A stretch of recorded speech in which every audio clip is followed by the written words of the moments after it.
Well, I will say good morning as we welcome the final number of you in. And how about that weather this weekend?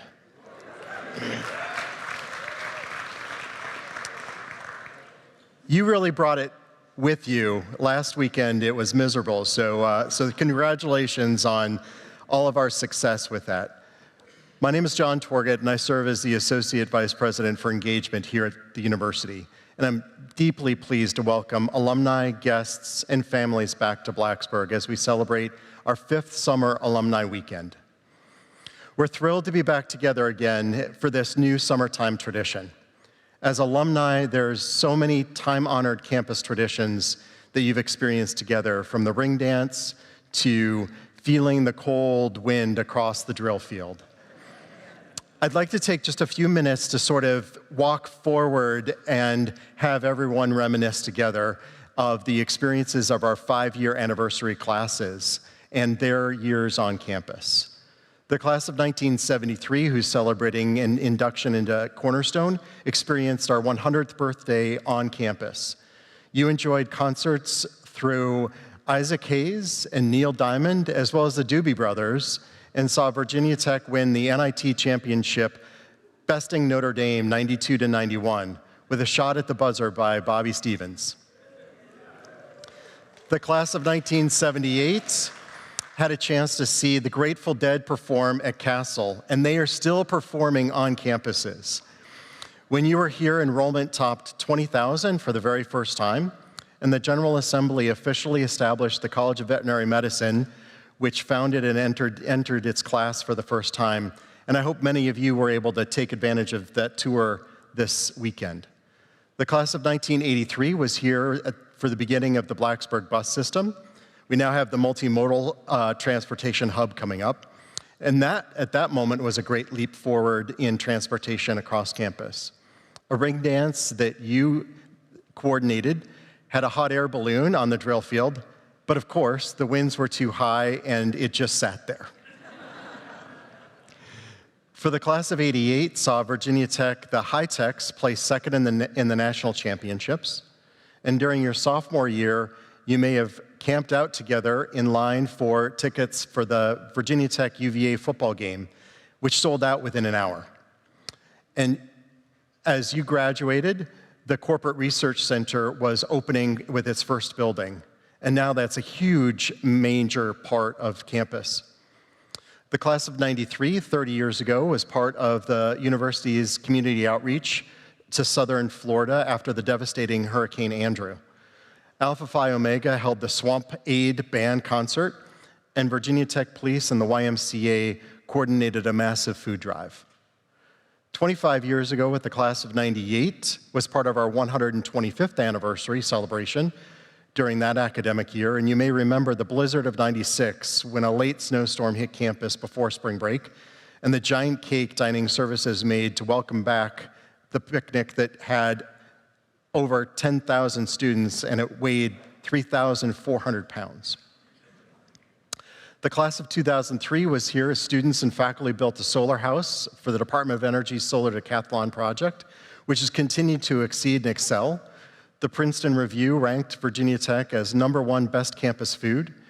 And shortly after you graduated, Virginia Tech completed System X, which was ranked as the 3rd fastest supercomputer globally. In 2008, was here for the announcement of Virginia Tech Carilion School of Medicine and the Research Institute's founding. You were also here during one of the university's most challenging times, and your classmates exemplified the incredible strength of Virginia Tech community and the Opruisum difference. Virginia's class of 2013, we watched the construction of the Moss Art Center, which we're happy to be here and will celebrate its 10th anniversary season this year. And just before your commencement, President Steger announced his retirement. And I know everyone here understands the amazing impact and implications and respects the legacy that he brought to this campus. The class of '18 said farewell to our beloved football coach, Frank Beamer, after 29 seasons on campus. And again, a late snowstorm in March closed campus down, and hundreds enjoyed the snowball fight on the drill field, which continues to be a time-honored tradition. Those moments and milestones and many more define what it means to be a Hokie. As we celebrate and commemorate the 5-year milestone anniversaries as part of our Alumni Weekend, we wanted to challenge each of our classes on alumni participation and giving goals, and you answered that call. I'm pleased to announce that every single class that's celebrating met its participation milestone, and collectively, the classes that represent those I just mentioned have raised over $86 million in support of the university just in the last 5 years. Thank you so very much for your engagement, your philanthropy, and supporting what it means to be a Hokie. Giving back to the Virginia Tech is a form of service and one that we ensure next generations of Hokies that come next will have access to life-changing experiences in the education that changes lives. Look at what happens when Hokies get together and give together. Thank you so much, and congratulations to all of our anniversary classes that are here this year.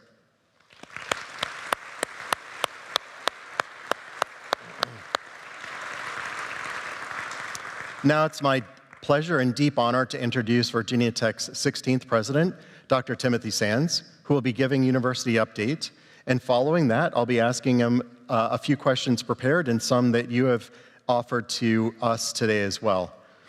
President Sands came to Virginia Tech here in the June of 2014.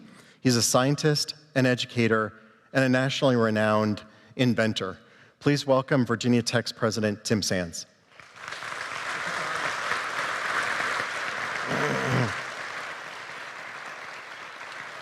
Well, thank you, and good morning, everyone. It's just wonderful to see you all gathered here in this incredible Moss Theater, just an amazing venue for Virginia Tech. It's great to hear the highlights of the various classes who are represented here. And it illustrates that every class has its own unique Virginia Tech experience. And over the years, those experiences reflect the evolution and the growth of the university. I really like the way that our alumni come together across generations because it allows us to share these unique experiences, and it also illustrates that no matter when you graduated, you still have a lot in common. We see the traditional Hokie spirit and values continuing with each new graduating class. For example, every time we have commencement now, they jump to Enter Sandman. We don't tell them when it's coming, but they'll get their chance. This weekend tradition keeps getting bigger and better as new alumni join the ranks. We added more than 7,000 new alumni at our commencement ceremonies last month, and we're expecting about 7,100 future alumni to join this fall as the class of 2027 begins their Hokie journey. Every new class of alums contributes to the collective strength and energy of our alumni community. They'll bring their unique experiences and memories to this gathering, just as you have today. And the alumni who attend this reunion in the coming years will have much more to talk about. As many of you know, over the past 9 years, we've developed a vision for Virginia Tech's future called Beyond Boundaries. We've worked to advance the university's impact to become a destination for talent and elevate what we call the ut prosum difference. The ut prosum difference is what makes Virginia Tech graduates like you unique. It inspires Hokies to make a difference in the world in the spirit of our motto, that I may serve. Over the past year, I've had the opportunity to visit each of our colleges and reflect on our progress, and I'm happy to say that our Beyond Boundaries vision is really taking hold. This year, U.S. News & World Report ranked Virginia Tech 4th among the best global research universities in the U.S. for electrical and electronic engineering. Our online Masters of Information Technology program was ranked 3rd, and we have several other highly ranked graduate programs. We also just found that heard that we were ranked number 5 in the U.S. In the Times Higher Education Global Impact Rankings. So Virginia Tech is making its mark. We're interested in our future, we're investing in our future by expanding our infrastructure and recruiting talent to meet those growing needs. In Blacksburg, we can begin to imagine what the North Academic District will look like. And so those of you who toured the Data and Decision Science building got an up-close visit with that. That's the corner of the campus. It's the intersection of Price's Fork Road and West Campus Drive. Several projects are nearing completion, including that Data and Decision Science building, which is essentially ready for occupancy. The multimodal transit facility, the undergraduate science laboratory building, HIT Hall, and HIT Hall includes a new dining facility, And also, we're putting in elevator towers to improve accessibility. The new Corps Leadership and Military Science Building and a new residence hall in the Upper Quad are also scheduled for completion this summer as the Corps of Cadets prepares to celebrate 50 years of women in the Corps. The unique profile of the first building of our Innovation Campus is rising in Alexandria, where we celebrated the placement of the final beam this year. We recently celebrated the opening of the new metro station near that campus, which is named Potomac Yard VT. About 60,000 Hokies, some of you, live within a few metro stops away from that campus. It's a fact that Representative Don Beyer said he came up with his own name for that station, Hokie Nation Station. I like that. And we're excited about the next phase of growth for the Virginia Tech Carilion School of Medicine and the Fralin Biomedical Research Institute at VTC in Roanoke. This year expanded our global reach as we rolled out the red carpet to welcome the President of Botswana in our first state visit, and Provost Clark led a delegation to India to announce the opening of a satellite office. And I will mention that one of the things that's, I think, exciting about the visit of the President of Botswana is that country is looking at the intersection of democracy, conservation, and sustainable development. And that theme, those three together are right in the sweet spot of Virginia Tech. Other important milestones include reaching our goal to recruit an entering class that reflects the diversity of Virginia, doubling Virginia Tech's endowment, and achieving an alumni giving rate of 22%, which is almost unheard of in public higher education. You made that happen, so thank you for your support. And it was another great year for Virginia Tech athletics. There are many accomplishments, included 3 ACC championships in men's and women's indoor track and field and women's basketball, and our first individual NCAA champion in swimming and diving. And just the other night, Julia Fixon became the NCAA champion in the women's pole vault. Matter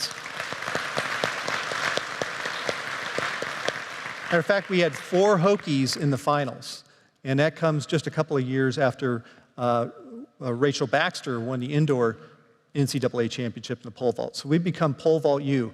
Of course, women's basketball and Coach Kenny Brooks took us to the Final Four for the first time in history with a record 31 wins.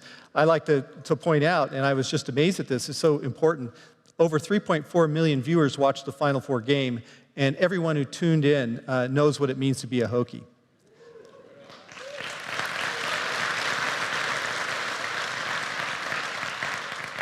Our experiences over the last 9 years have made us stronger and better prepared to explore Virginia Tech's future as a modern land-grant university that can address humanity's greatest challenges. And as we make progress and our goals become more focused and refined, 2 primary aspirations have emerged: becoming a top 100 global research university and making Virginia Tech accessible and affordable for talented individuals whose families don't have the income or wealth to support them without sacrifices that diminish the value of the Virginia Tech experience. That first aspiration is about continuing to enhance the impact of Virginia Tech's research, scholarship, and community engagement. Attaining top 100 status as a global research university is an indicator of excellence that attracts talent and partners, and we are in global competition for the world's top faculty, students, and partners. Most of our competitors appear in the top 100 lists. 18 of our 25 peer institutions are in the top 100, and all of them compete with us for talent. Elevating Virginia Tech will bring access to a talent pool that's not available to universities who are outside that level. And it also brings partners to us from all over the world. The second aspiration reflects the situation facing many current and prospective students. While we have been successful in increasing access with over 40% of our entering undergraduate class identifying as first-generation, low-income, veteran, or underrepresented minority, we know that many students among these populations do not have the full experience of being a Hokie. Some lack generational wealth, and that makes them and their families financially fragile. Many of these same students have to work multiple part-time jobs that are not related to their desired careers to help close that gap. And in the process, they sacrifice much of the Virginia Tech student experience. While there's nothing wrong with working your way through school, many of us have done it. We know that working more than 20 hours a week in a job not related to your field of study can be detrimental to your student's experience. We saw the impact during the pandemic. A small, unexpected expense is enough to make a student interrupt their education or leave the university entirely. Some are not able to participate in paid internships or study abroad because of opportunity costs associated with relocating. They often have not established the networks that wealthier students take for granted. Some take on too much debt and then are limited in choices when they graduate. As a land-grant university, we should be a positive force for upward economic and social mobility, not just an engine for propagating wealth and opportunity from generation to generation. Last October, I launched the Access and Affordability Presidential Initiative that we call the Virginia Tech Advantage. We're working to find financial strategies that will improve student access. It's not just about financial aid. Our students need support in the form of advising, mentoring, and engagement. As you all know, a Virginia Tech education can be life-changing for individuals and for their families. Making this experience more accessible and affordable, especially for those who are underrepresented or underserved, is a foundational part of our land-grant mission. It helps ensure that those talented students that have the potential to solve the problems facing our world will have the knowledge, skills, and opportunities to make a difference. So thank you for all that you've done to support and expand the Virginia Tech experience. Your engagement makes all the difference. And on that note, John, I believe we have time for some questions. Thank you.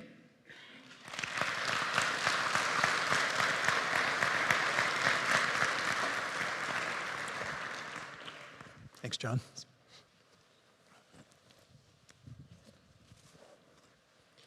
Since we're on the topic of anniversaries, during a whirlwind 18-month celebration of our 150th celebration, what do you reflect back that's allowed us to really accelerate forward from that 18 months? Well, first of all, we all learned how to say sesquicentennial. That took some of us longer than others, but it was a chance. We didn't look at it just as an anniversary and an excuse to have a big party or a bunch of parties, although the pandemic made that a little difficult. We looked at it as a chance to reflect on where we've been and to start planning that next 150. So one of the things I really like about walking around campus now is you can see the investment in infrastructure that will get us started in that next 150. But that's just the physical infrastructure.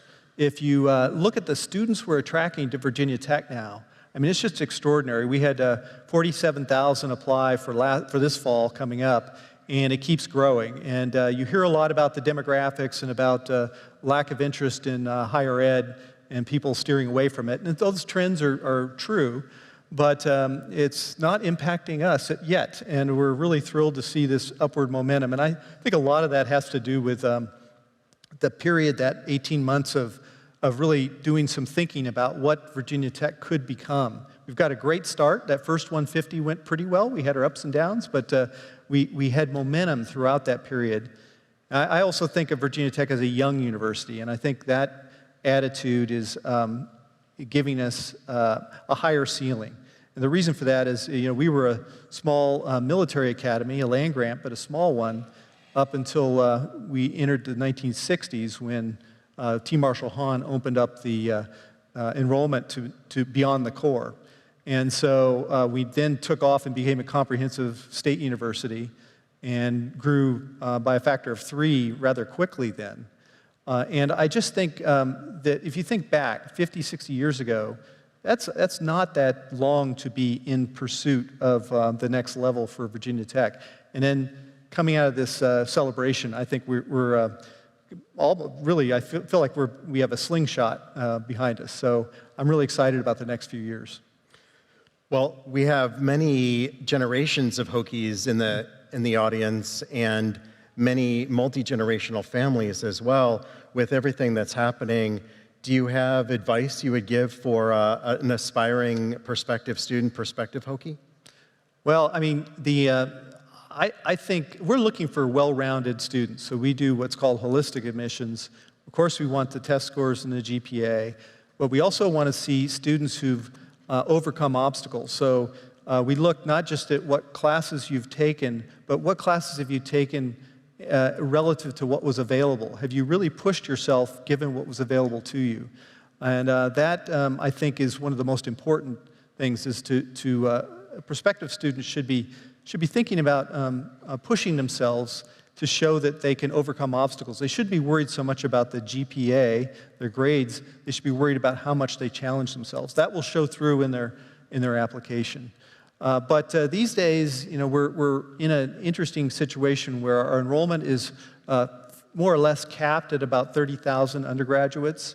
We've been there for about 4 years, and we're building infrastructure, so we could have the option of growing. But for the next couple of years, we're probably not going to be able to grow very fast. So I'm a little, if there's anything that worries me, I know we're not able at this point to admit every student that has the ability to succeed at Virginia Tech, and that's a shame. So we're constantly working with the state, trying to figure out how we can deal with that problem, because I really do think, as a land-grant university, we should be inviting as many students as we can, who are prepared and who we think will be successful to come to Virginia Tech. Good problem to have, but that's kind of where we are right now. Well, in your remarks, you mentioned the excitement of our global footprint on the African continent, and also the delegation that just visited India, and of course, the Seeger Center in Switzerland. As we have those,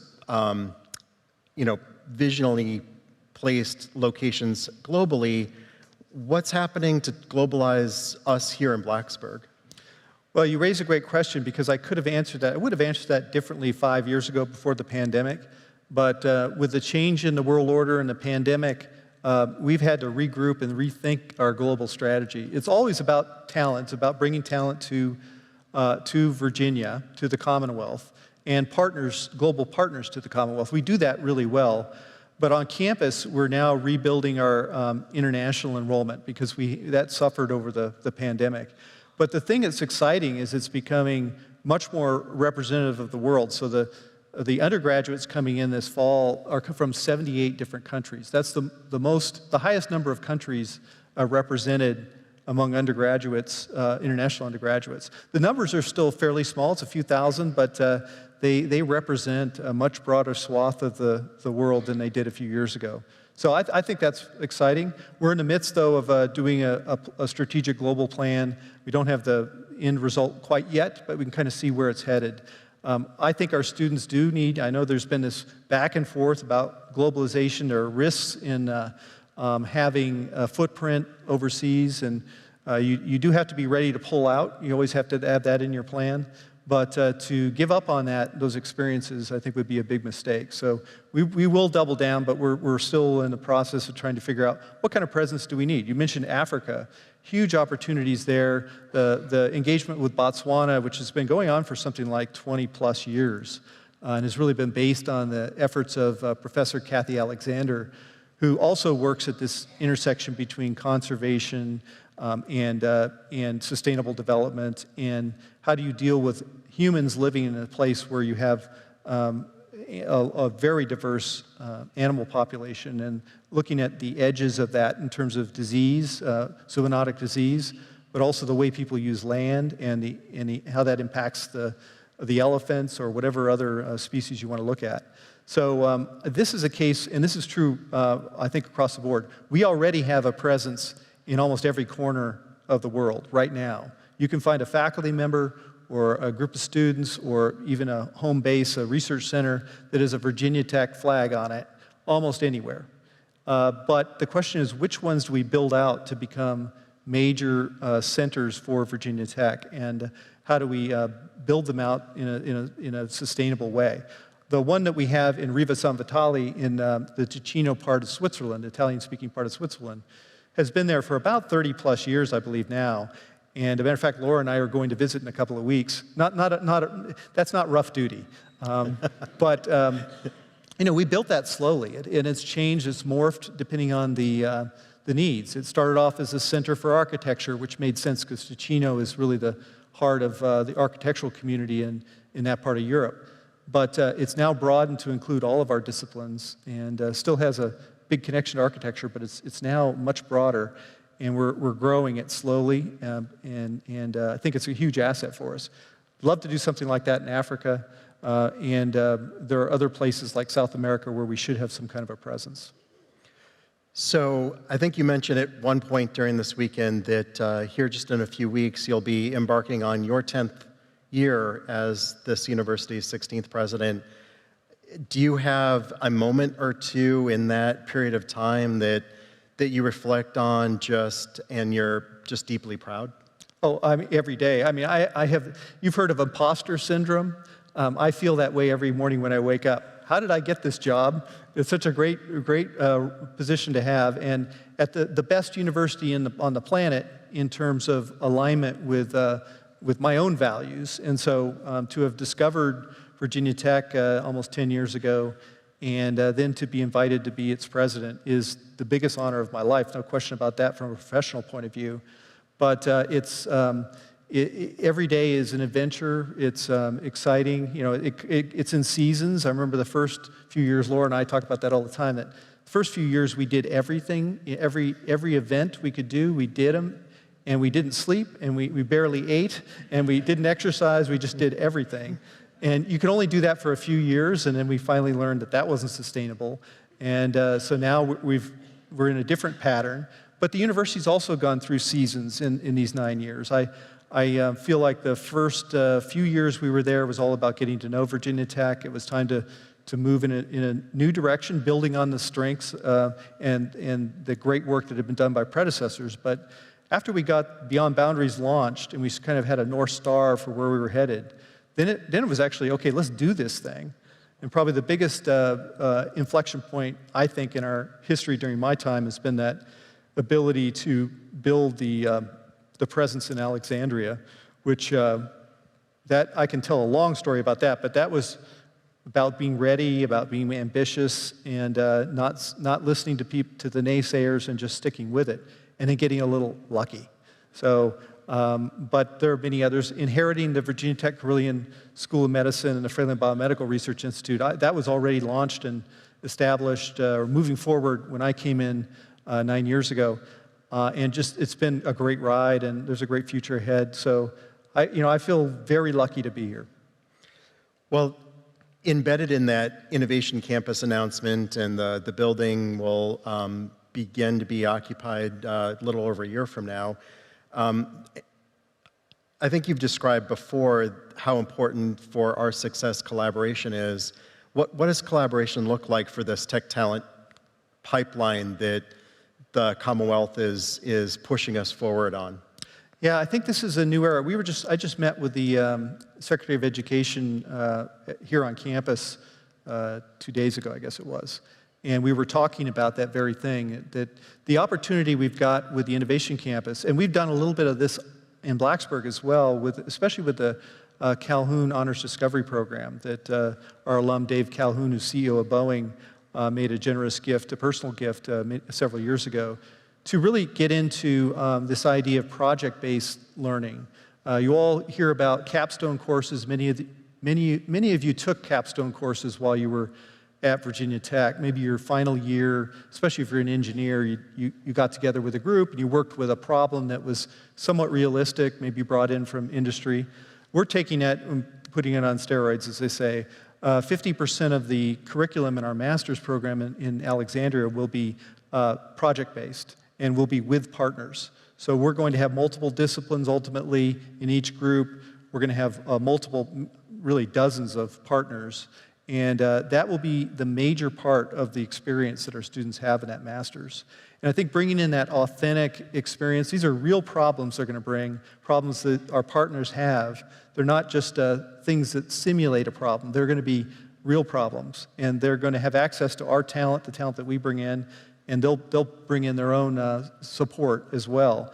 And I think learning in an authentic environment is much better than learning in a traditional classroom. We're going to do a little bit of that too, but even the courses that you think of, a 3-credit course, we're planning to break those down into 1-unit modules, make them available whether they're in-person, hybrid, or asynchronous, synchronous.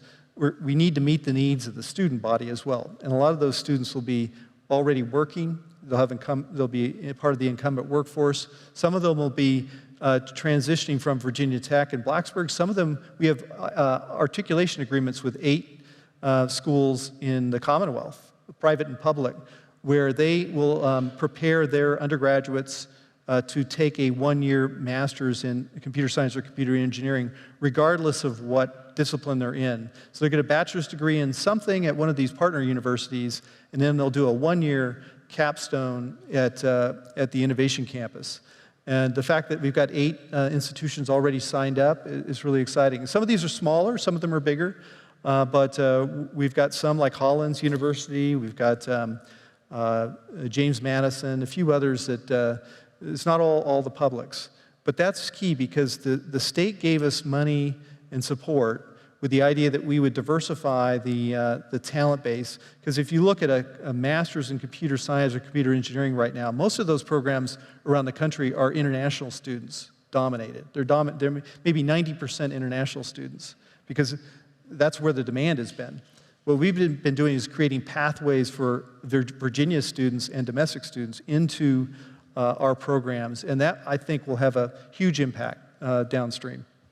So we've touched on health science technology in the medical complex and on the innovation campus. One of the tour opportunities earlier during this Alumni Weekend was the Virginia Transportation Institute. Mm-hmm. Can you touch on what's going on with that aspect of historic growth and what importance that has? Yeah, the Virginia Tech Transportation Institute was an investment that was made, what is it now? I don't know, 30 years ago or so, to really, someone has the real number here. Thank you.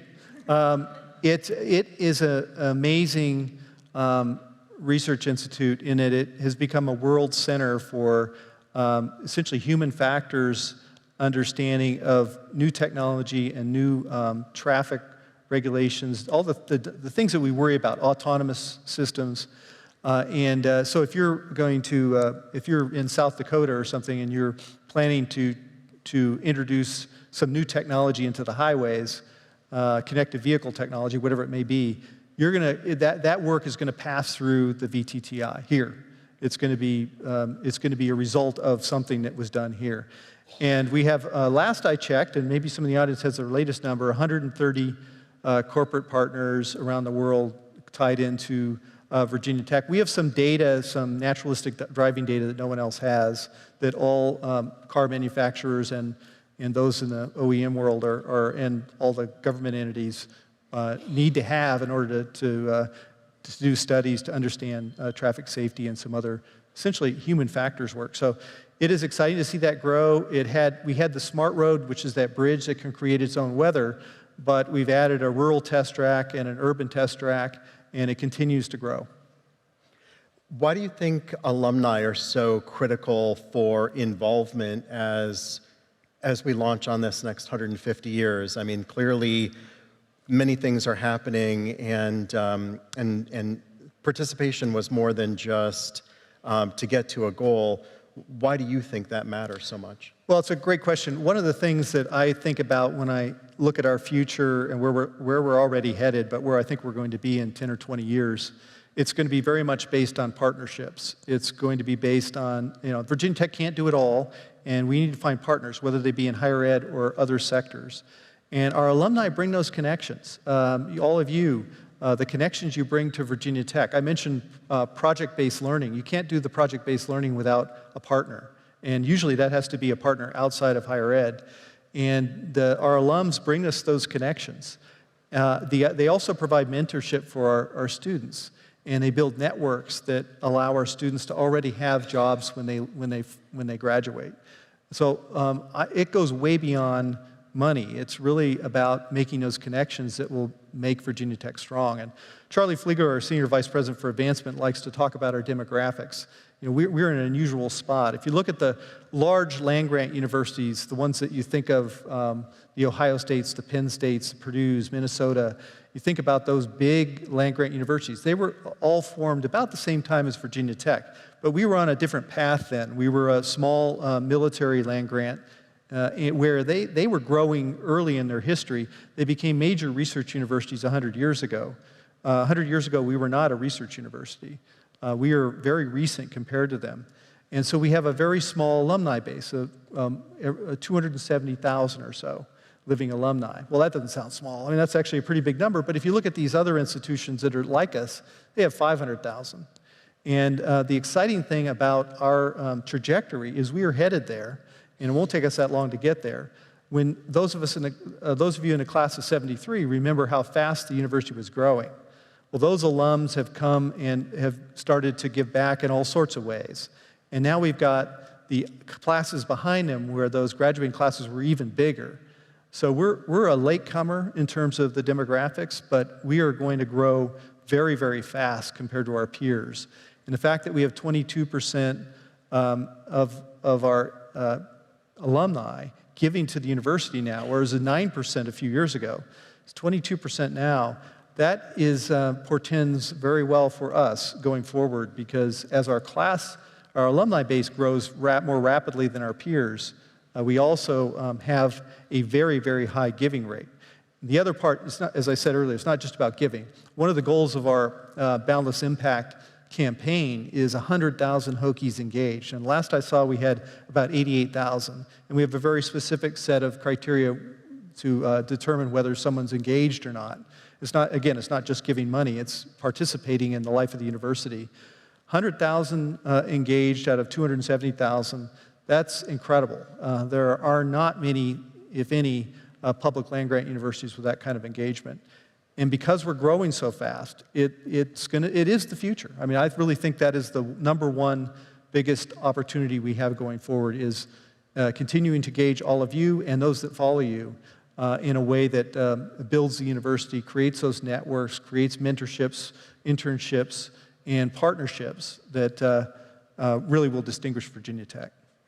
So just a few minutes left, but we sit here on the upper quad, right next to the historic part of campus, and we've got this world-class performance center. There's interesting juxtapositions on campus as the architecture and the campus planning, but there's some intentionality and purposefulness too, I think, in the innovation district and sort of the way this whole area of campus has evolved. Could you touch on that? Well, our master plan, which I think is, I want to say 2016, these dates, but we spent the first few years after I arrived working on our next campus master plan. And we set our sights at 2047, which is our 175th anniversary. What would the campus, or what could the campus look like in 2047? That's a long way out, but you do want to plan that far, because even if you don't build it all, which you never do, if you know where you're headed and then an opportunity comes up and you think, well, we could site this building here, if you just do it without thinking, you could obstruct a future trajectory for the university. So we've been very careful about that planning. And so you'll see the way that things are growing is it's based on a plan that was created a few years ago that we continue to update. I think the upper quad obviously is really important to our history, but it's also really important to our future. We're trying to grow the Corps of Cadets to 1,400. Many of you are deeply engaged in that. Thank you for that. You've seen General Fulhart's vision rise out of the upper quad. It's almost done, at least the building part of it. I know that the General and our Provost were just in D.C. Yesterday, the day before, looking at getting the initial start to a program that is the mirror image of ROTC, but for the civilian side. And we're really excited about being in the first group of 6 institutions who are going to participate in building that out.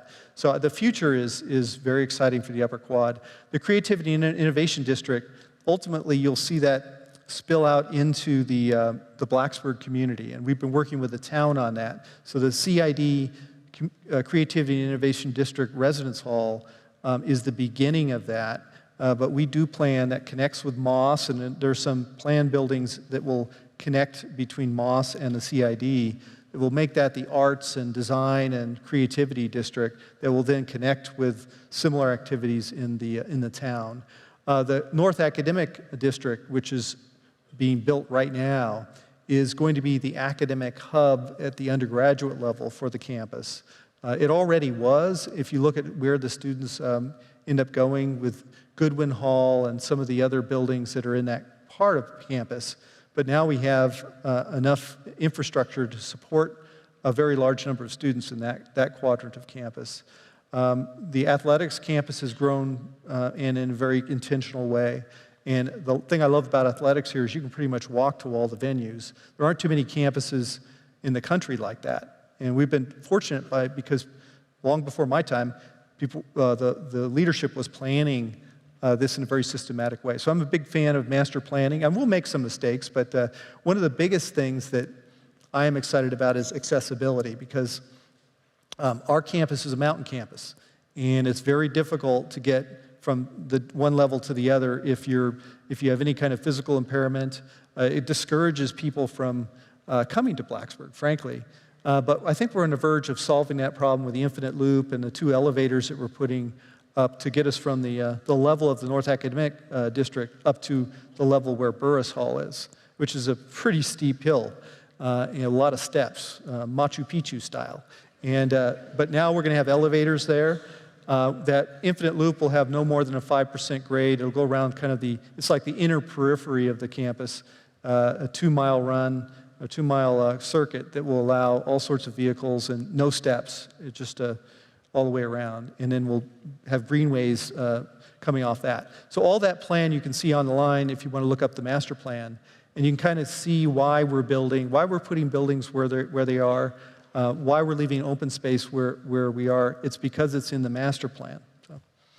Well, and as we wrap up, do you have, because I heard you say earlier this weekend that the one thing that hasn't changed is if you stand in the middle of the drill field and do a 360, it connects generations. Mm-hmm. Do you have a moment of your own kind of reflection with the importance of the drill field to you as we wrap up? Well, pretty much every night, Laura and I, after dinner, take a walk around campus, and we've got a couple of routes we take, and it's quiet now. We can make that lap pretty quickly because we don't see too many students that we stop to talk to because it's pretty much empty.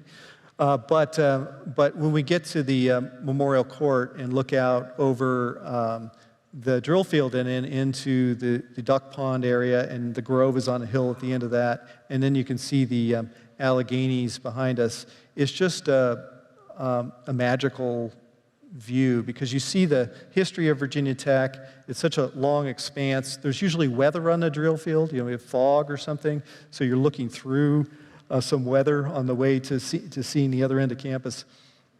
That's a very special view because it does bring back all that history. And then to have the buildings around the drill field preserved, I mean, as you know, when we renovate them, we typically gut the inside and we bring it up to modern standards, but we try to make the outside look as much like the original as possible.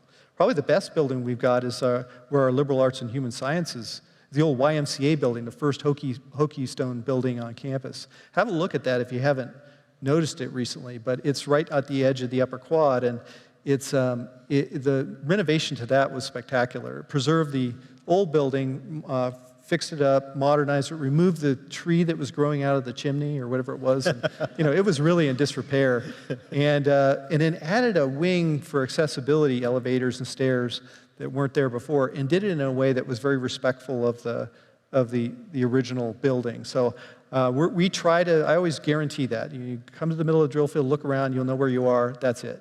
You walk 100 feet into the campus, you may not remember much, except for the Hokie stone. But we want to preserve that drill field because it is a representation of our history. When I look at that, because I go to almost every pass and review, the Corps Cadets, you know that's been occurring there for 151 years. And just thinking about that is magical. Well, President Sands, thank you so much for opening up for the questions and for welcoming our alumni this weekend and for the conversation. I know I'm standing between you, or the two of us are between the audience and lunches with the colleges, and so I will thank you for your amazing discussion about everything that's going on with the university right now. Well, thank you, John, but thank you all for coming back, and we hope you come back every year. Thank you.